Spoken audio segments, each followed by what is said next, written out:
नमस्कार बच्चों, मैं ममता त्रिपाठी अपना हिंदी संस्कृत चैनल में आपका स्वागत करती हूँ। आज मैं आपके लिए लेकर आई हूँ अविकारी शब्द। ठीक है, अविकारी शब्द।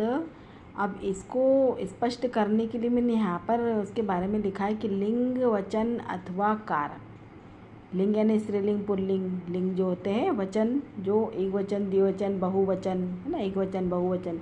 हिंदी में तो 2 ही होते हैं, संस्कृत में 3 होते हैं, है ना। अथवा कारक। कारक क्या होता है? कारक जो चिन्ह होते हैं वाक्य को स्पष्ट करने के लिए, वाक्य को समझाने के लिए हम जिन चिन्हों का प्रयोग करते हैं वो कारक होते हैं। के प्रभाव से जिन शब्दों के रूप में कोई परिवर्तन नहीं होता है वे अविकारी शब्द कहलाते हैं। तो इनके प्रभाव से उन शब्दों में कोई परिवर्तन ही नहीं होता है, वे अविकारी शब्द होते हैं। इन्हें अपन अव्यय भी कहते हैं। अपन अव्यय जो पढ़ते हैं, काय में पढ़ते हैं? संस्कृत में पढ़ते हैं। हिंदी में क्या बोलते हैं? अविकारी शब्द कहते हैं। ठीक है।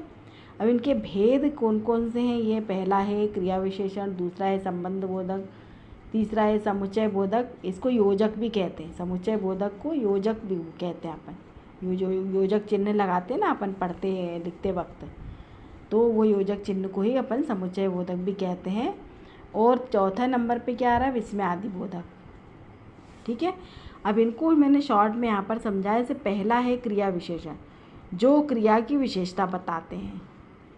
क्रिया विशेषण शब्द वो होते हैं, क्रिया विशेषण किसे कहते हैं? जो शब्द की विशेषता बता रहे हैं। ठीक है।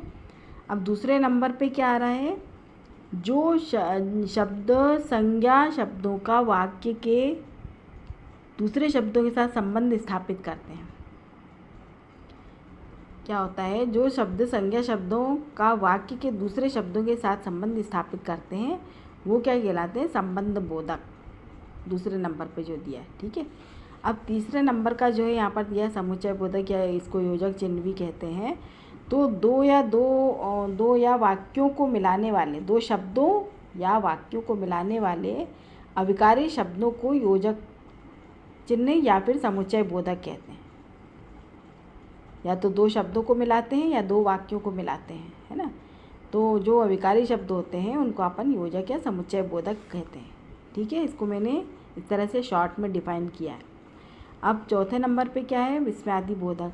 विस्मयादि बोधक कौन से शब्द होते हैं? जैसे खुशी, बहुत तेज हमको खुशी होती है, हर्ष यानी खुशी, शोक दुख हो जाना, घृणा हमको किसी चीज़ से घृणा हो जाना, चिढ़ हो जाना, आश्चर्य जैसे अचंभा होता है हमको, आदि जो मन के भावों को प्रकट करने वाले जो अविकारी शब्द होते हैं वो विस्मयादि बोधक कहलाते हैं।